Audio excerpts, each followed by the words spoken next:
Hello and welcome guys again to digital वैज्ञानिक my self मानविंद्र Chaudhary. और आज के दिन से हम हमारी वर्डप्रेस की जो मॉड्यूल स्टार्ट करने जा रहे हैं।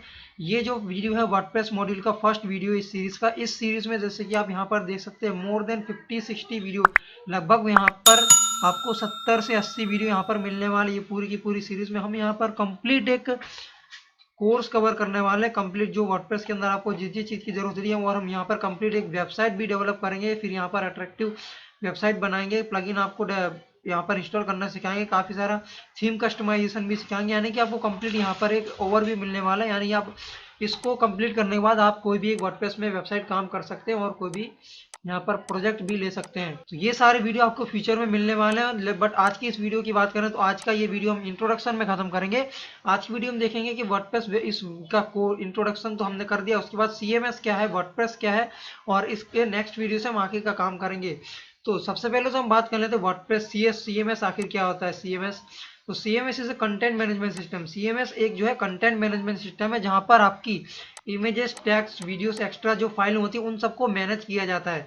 ये सारी चीजें आपको एक जगह आपको डिजिटल कंटेंट जो है वो वहां पर मैनेज किया जाता है ये सीएमएस के अंदर। इसका फुल फॉर्म है कंटेंट मैनेजमेंट सिस्टम या फिर सॉफ्टवेयर। तो यहाँ पर ये मैनेज जो वेब कंटेंट है, यानी सिर्फ वेब कंटेंट के लिए ही मैनेज करने के लिए यूज किया था। जैसे कि इमेज, टेक्स्ट, वीडियो, ये सारी चीजें तो कई जगह मिलती है। जैसे कि हमको एप्लीकेशन में भी मिलती है, या फिर हमारे फाइल मैनेजर में, हमने जो फोन के अंदर है तो वहां भी मिलती है। बट ये जो सीएमएस जो है, ये वाला जो हम जिसकी बात कर रहे हैं, ये सिर्फ वेब कंटेंट को मैनेज करने के लिए ही यूज किया जाता है। और ये जो सारे सीएमएस में क्या होता है कि जो डेवलपर जो काम होता है, डेवलपर में ऑलरेडी डेवलपर हमारा सारा काम कर चुके होते हैं। जैसे कि कोडिंग करना और बाकी सारे काम करना, कोडिंग, डेवलपमेंट, सब काम वो लोग ऑलरेडी कर चुके थे। हमको बस हमारा कंटेंट अपलोड करना रहता है और उसे अच्छे से मैनेज करके उसकी बस कस्टमाइज करना रहता है। यही काम हमारा रहता है। यानी कि सारी की सारी कोडिंग, डेवलपमेंट सब पहले से ही हुआ रहता है। तो ये था हमारा सीएमएस का इंट्रोडक्शन। अब हम बात कर लेते हैं कि सीएमएस के एग्जांपल्स के बारे में। सीएमएस सबसे ज्यादा पॉपुलर जो है सीएमएस है उसका नाम वर्डप्रेस, उसके बाद आता है जूमला, मगेंटो। इस तरह से आपने कभी blogger.com का नाम भी सुना होगा, blogspot.com, वो भी एक तरह का सीएमएस है। बट वो बिल्कुल एकदम सादा सिंपल, यानी कि बहुत ही नॉर्मल सा है। बट वो भी एक सीएमएस है। अगर आप चाहें तो यूट्यूब को भी एक सीएमएस की तरह ले सकते हैं, वैसे लेना नहीं चाहिए, क्योंकि वहां पर आप वीडियो कंटेंट मैनेज कर सकते हैं, वहां अपलोड कर सकते हैं, मैनेज कर सकते हैं, इसलिए उसे हम एक सीएमएस की तरह ले सकते हैं। और यहाँ पर हम इसके टॉप 3 एग्जांपल सबसे ज्यादा यूज होने वाले तो हैं वर्डप्रेस, जूमला, मगेंटो। इसके बाद अगर हम चाहें तो ब्लॉगर को भी इंक्लूड कर सकते हैं इसमें। तो हम बात कर लेते हैं वर्डप्रेस क्या है। तो WordPress is a free and open source content management system written or programmed in PHP and works with MySQL and Maria database। ये जो वर्डप्रेस जो है वो फ्री एंड ओपन सोर्स एक कंटेंट मैनेजमेंट सिस्टम है। वो जो है पीएचपी में कोड किया गया है, और ये Maria SQL and Maria dB database की हेल्प से ये रन होता है। ये डेटाबेस क्या है, बहुत ही इंपॉर्टेंट होता है डेटाबेस। मारिया डीबी जो MySQL DB है, वो वेबसाइट को डायनेमिक बनाने के लिए बहुत ही ज़्यादा इंपॉर्टेंट है, जिसमें आप अपनी वेबसाइट का डेटा स्टोर कर सकते हैं। इससे आपकी वेबसाइट जो है डायनेमिक होती है। अगर आप MySQL यानी कि आप यहाँ पर डेटाबेस का यूज नहीं करेंगे तो आपकी वेबसाइट बहुत ही ज़्यादा स्टैटिक होगी, उसमें किसी भी तरह का डेटा आप स्टोर नहीं कर पाएंगे। वर्डप्रेस बहुत ही ज़्यादा पॉपुलर क्यों है, वर्डप्रेस की पॉपुलर होने का एक one of the most reason ये है कि वर्डप्रेस में आपको बहुत सारे paid and also free plugins and themes मिल जाती है, जिसमें आप अपनी वेबसाइट को अच्छे से अच्छा लुक दे सकते हैं, अच्छे से अच्छी फंक्शनैलिटी आपको प्रोवाइड करा सकते हैं। ये जो पेड एंड फ्री प्लगइन्स हैं, इनमें आपको कभी भी कोडिंग करने की जरूरत नहीं रहती है, ऑलरेडी कोड किए हुए आते हैं। इनमें सब आपको कस्टमाइजेशन करना रहता है और सेटिंग करनी रहती है। वर्डप्रेस जो है वेरी इजी टू यूज है। इवन बिगिनर भी इसे यूज कर सकते हैं बिना कोडिंग। इसमें आपको कोई भी कोडिंग की जरूरत नहीं होती है, और एक बच्चा भी उसे अगर आप सिखाएं तो बच्चा भी इस वर्डप्रेस को यूज कर सकता है। इतना ज्यादा इजी रहता है।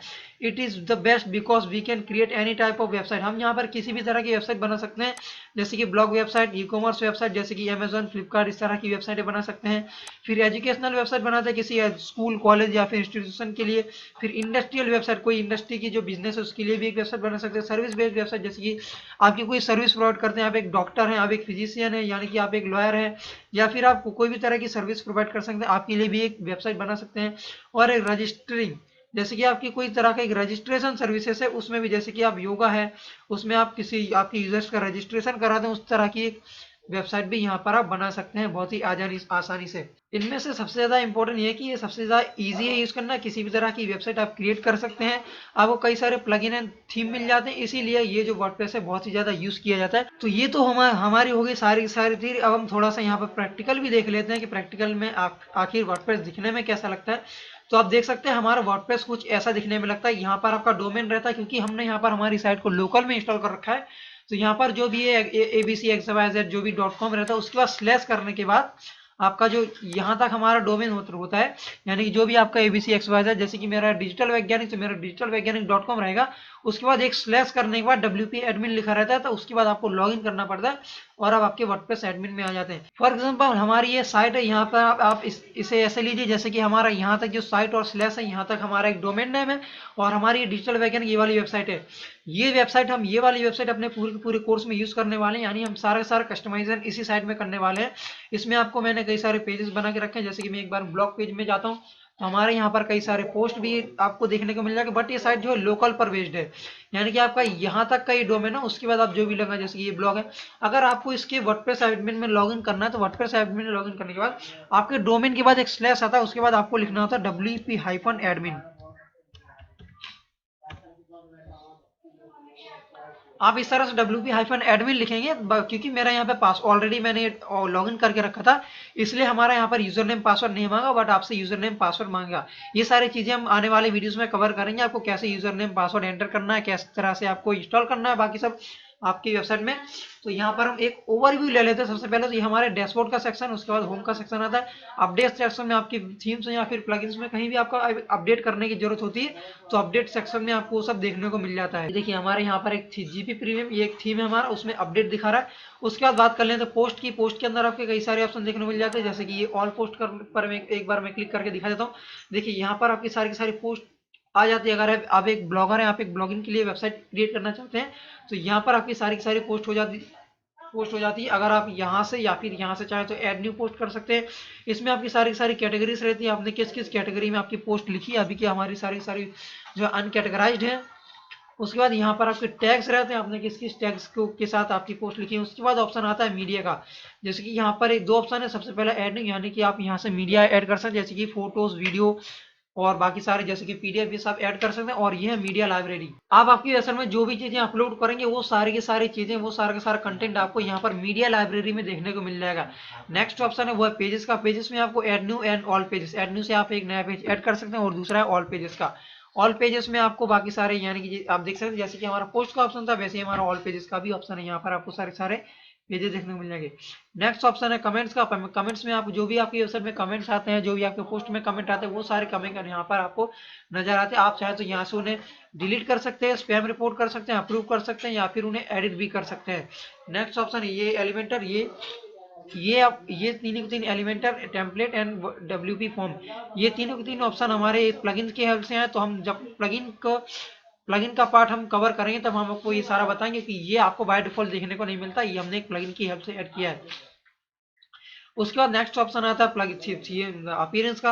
अपीयरेंस में सबसे पहला ऑप्शन है आपका थीम्स का। थीम्स में आने के बाद आपको कई सारे ऑप्शन देखने को मिलते हैं। यहाँ पर आपके कुछ थीम आपको फ्री में मिल जाते हैं और यहाँ से आप चाहे तो ऐड न्यू कर सकते हैं। नेक्स्ट ऑप्शन है कस्टमाइजेशन का। कस्टमाइज में आप आपके थीम को कस्टमाइज कर सकते हैं अच्छे से, यानी कि आपकी वेबसाइट दिखने में कैसी होनी चाहिए, आप वो सब कंट्रोल यहाँ से कर सकते हैं। आप देख सकते हैं यहाँ से आप सारे कस्टमाइज कर सकते हैं, लेआउट, कलर बॉक्स, टाइपोग्राफी, यानी कि फॉन्ट, वो सब चीजें आप यहाँ से कस्टमाइज कर सकते हैं। चलिए मैं फिर से एक बार बैक आ जाता हूँ। उसके बाद नेक्स्ट ऑप्शन वो मिलेगा आपको देखने का विजेट्स का। तो विजेट्स में आपको जो आपकी साइट में एक विजेट देखने को मिलता है, मैं आपको एक बार ओपन करके दिखा देता हूँ कि आपको किस तरह से विजेट रहते हैं। तो हम यहाँ पर नई टैब में अपनी साइट को एक बार ओपन कर लेते हैं। उसके बाद मैं जैसे किसी भी ब्लॉग पेज में आ जाता हूँ, तो ब्लॉग पेज में आपको देखने को मिल रहा है सबसे पहले सर्च का और रिसेंट बोर्ड का। हमारे यहाँ पर 2 विजेट्स हैं और रिसेंट कमेंट, हमारे यहाँ पर 3 विजेट्स हैं और नीचे भी आपको विजेट्स देखने को मिलते हैं। फिलहाल हमने कोई विजेट ऐड नहीं कर रखे, इसलिए कोई विजेट नहीं है, बट यहाँ पर हमारे 2 विजेट दिख रहे हैं, तो इन्हीं को विजेट कहते हैं। देखिए हमारे यहाँ पर कुछ विजेट हैं। राइट साइड बार में हमारे यहाँ पर 3 विजेट हमने ऐड कर रखे हैं और हमको इतने सारे विजेट के ऑप्शन नहीं मिलते, बट हमने इनमें से कोई भी इनेबल करके नहीं रखा है। नेक्स्ट ऑप्शन आपको मिलेगा मेन्यू का देखने का। मेन्यू में आपसे क्या है कि आप इस तरह के मेन्यू क्रिएट कर सकते हैं। ये मेन्यू आपके टॉप में भी रह सकते हैं, यानी कि जैसे अभी है, और ये मेन्यू आपके बॉटम में भी रह सकते हैं, यानी कि यहाँ पर। तो मैं सबसे पहले यहाँ पर ऊपर आ जाता हूँ। मेन्यू में देखिए मेरे यहाँ पर एक ड्रॉप डाउन है, उसके अंदर कई सारे मेन्यू और ऊपर ऊपर एक मेन्यू, इस तरह से आपके मेन्यू देखने को मिलते हैं। तो ये मेन्यू आप यहाँ से सेट कर सकते, देखिए यहाँ पर सर्विसेज के अंडर में वर्डप्रेस, उसके अंदर में 2 ही हैं। आप ये देखिए सर्विसेज के अंदर में इतना है, उसके अंदर में भी आपके 2 देखने को मिलते हैं। इस तरह से आपका मेन्यू का सिस्टम सारा रहता है। उसके बाद नेक्स्ट ऑप्शन ये तो हमारा ये वाला ऑप्शन हमारा थीम की तरफ से देखने को मिलता है। तो हम जब थीम का पार्ट कवर करेंगे तो हम इसे आपको दिखाएंगे। ये एलिमेंट का भी ऑप्शन वही मिलता है। और नेक्स्ट ऑप्शन है थीम एडिटर, ये हमको बाय डिफॉल्ट देखने को मिलता है। थीम एडिटर में आपको एक बार दिखा देता हूँ। थीम एडिटर में क्या है कि आपके जो आपने थीम यूज कर रहे हैं, यानी कि आपका जो वर्डप्रेस के लिए थीम यूज कर रहे हैं, उसकी कोडिंग यहाँ पर रहती है। आप देख सकते हैं यहाँ पर आपकी कई सारी फाइल्स आपको देखने को मिल जाएगी। जैसे कि आपको ये कई बार यूज होता है, जैसे कि आपको हेडर फुटर में कोई कोड लगाना हो तो ये कई बार काम आता है। यानी कि हार्डकोर डेवलपर है, अगर आपको पीएचपी में नॉलेज तो आप अपने हिसाब से भी यहाँ पर कस्टमाइजेशन कर सकते हैं। बट मोस्ट ऑफ टाइम ये यूज आता है जब कोई भी आपको कोई आपकी प्रॉपर्टी वेरीफाई करानी हो। जैसे कि मैं एक बार आपको दिखाता हूँ, जैसे कि हेडर डॉट पीएचपी आप देख सकते हैं। हेडर डॉट पीएचपी के अंदर हमको कई बार क्या रहता है कि जैसे कि गूगल सर्च कंसोल है, फिर गूगल एनालिटिक्स से हमको ऐसे सारी वेबसाइट में जहाँ भी हमको वेबसाइट अपनी जहाँ पर भी हमको अपनी वेबसाइट की ओनरशिप वेरीफाई करने की जरूरत होती है, वहाँ पर हमको क्या है कि एक वो सीएसएस का कोड देते हैं, उसको हमें अपनी वेबसाइट में पेस्ट करना रहता है।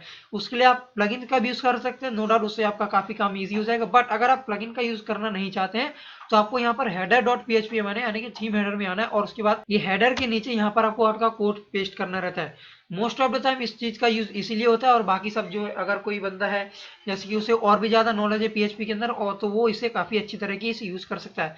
उसके बाद हम बात कर लेते हैं प्लगइन्स की। प्लगइन्स में आपको यहाँ पर कई सारे प्लगइन्स भी देखने को मिल जाते हैं।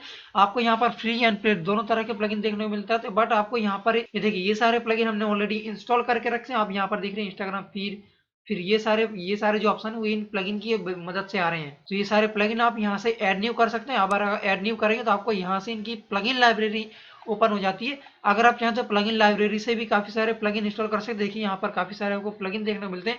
अगर आप चाहें तो यहीं से भी इंस्टॉल कर सकते हैं, वरना आप यहाँ पर डायरेक्टली इनकी जिप फाइल डाउनलोड करके इंटरनेट से अपलोड कर सकते हैं।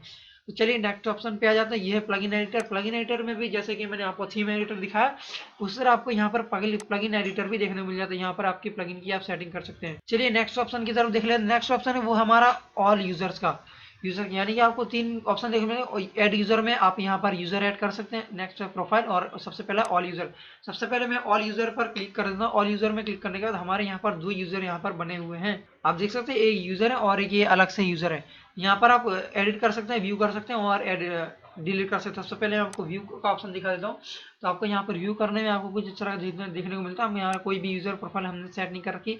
उसके बाद ऑप्शन है एडिट का, तो आप यहाँ पर आपकी यूजर की प्रोफाइल यहाँ से एडिट कर सकते हैं। देखिए आप यहाँ पर आपकी बाकी सारे के सारे ऑप्शन आप यहाँ पर देख सकते हो। चलिए मैं फिर से एक बार बैक आ जाता हूँ। उसके बाद आपने देखिए यहाँ पर आपने इसको क्या परमिशन दे रखी है। जैसे कि ये वाला यूजर है, उसके एडमिनिस्ट्रेटर की परमिशन देखने को मिलती है। यहाँ पर आपको टोटल 3-4 तरह की परमिशन देखने को मिलती है। जैसे कि एक बार मैं यहाँ पर दिखा देता हूँ, यहाँ पर कहीं ऑप्शन अवेलेबल होगा आपकी परमिशन का।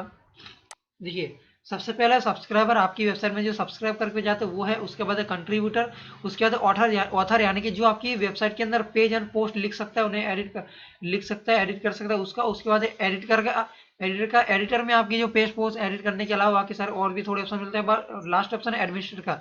एडमिनिस्ट्रेटर साइट के सारे सेटिंग अवेलेबल हो जाती है, यानी कि साइट में कुछ भी चेंजेस कर सकता है। ये सारे चेंजेस जो भी है वो सारे सारे अपने एडमिनिस्ट्रेटर को मिलते हैं। चलिए मैं एक बार फिर से बैक आ जाता हूँ और यहाँ पर आपको देखिए प्रोफाइल का ऑप्शन है। तो मैं प्रोफाइल पर सिंपली एक बार क्लिक करता हूँ। तो यहाँ पर हमारी जो बाय डिफॉल्ट जो प्रोफाइल है वो देखने को मिल जाएगी। यहाँ से आप अपनी प्रोफाइल की जो है डिफॉल्ट प्रोफाइल है यानी कि हमारे एडमिनिस्ट्रेटर की, उसे यहाँ से एडिट कर सकते हैं। चलिए इसे मैं एक बार रहने दो। उसके बाद ऑप्शन है हमारा टूल का। तो टूल्स में देखिए अवेलेबल टूल्स में आपको दिखा देता हूँ। टूल्स में देखिए आपको कई सारे यहाँ पर ऐसे प्लगइन होते हैं जो आपकी वेबसाइट के लिए इंपॉर्टेंट है। यानी कि अगर आपको ऐसा नहीं है कि अगर आप उन्हें इंस्टॉल नहीं करेंगे तो आपका काम नहीं होगा। बट यहाँ पर कई सारे आपके सजेशन के हिसाब से देखिए, जैसे कि यहाँ पर एक सजेशन दे रहा है कि अगर आप आपकी कैटेगरीज को टैग्स के रूप में दिखाना चाहते हैं, यानी कि आपके कैटेगरीज को ही टैग बनाना चाहते हैं, तो आपको ये वाला प्लगइन इंस्टॉल करना पड़ेगा। तो आप यहाँ से वो सारा काम कर सकते हैं। नेक्स्ट इसी तरह के आपको काफी सारे सजेशन के साथ आपको प्लगइन बता देता है। उसके बाद नेक्स्ट ऑप्शन है इंपोर्ट का। इंपोर्ट में भी मैं आपको बता देता हूँ। इंपोर्ट में जैसे कि आप यहाँ पर चाहें तो ब्लॉगर की वेबसाइट में आपके पोस्ट एंड बाकी सारी चीजें यहाँ पर इंपोर्ट कर सकते हैं। कैटेगरी एंड टैग्स को टैग्स को कन्वर्ट कर सकते हैं। फिर लाइव जनरल यहाँ पर काफी सारे RSS फीड इंपोर्ट कर सकते हैं। ये सारी चीजें आपको यहाँ पर ऑप्शन मिलती हैं, यानी कि दूसरी वर्डप्रेस साइट से आपकी साइट में आप कुछ भी इंपोर्ट कर सकते हैं। ये सारी चीजें आपको इंपोर्ट में देखने को मिलती है। एक्सपोर्ट में सेम चीज, आपकी वेबसाइट से सारी की सारी चीजें एक्सपोर्ट करने के बाद आपकी दूसरी जगह उसे आप यहाँ पर डाउनलोड एक्सपोर्ट फाइल यहाँ पर कर सकते हैं। नेक्स्ट ऑप्शन है साइट हेल्थ का। साइट हेल्थ के अंदर आपको सारी सारी हेल्थ के रिलेटेड आपकी जो सिक्योरिटी से रिलेटेड आपको चीज़ें देखने को मिल जाए। जैसे कि यहाँ पर 2 प्लगइन है वो उन्हें अपडेट होना बाकी। उसके बाद हमारा देखिए 1 और more required modules are missing, यहाँ पर कुछ मॉड्यूल हमारे मिसिंग है। उसके बाद कुड नॉट रीच wordpress.org, क्योंकि हमारा नेट यहाँ पर और नेट ऑन है इसलिए।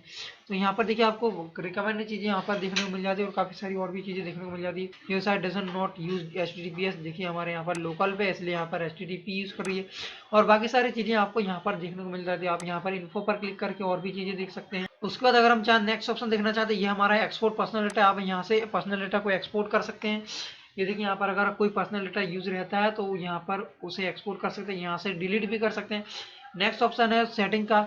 सेटिंग में general, writing, reading, discussion, media, permalink, privacy, इतनी सारी चीजें हैं। कॉल नाउ बटन, ये हमारे प्लगइन की हेल्प से बटन है।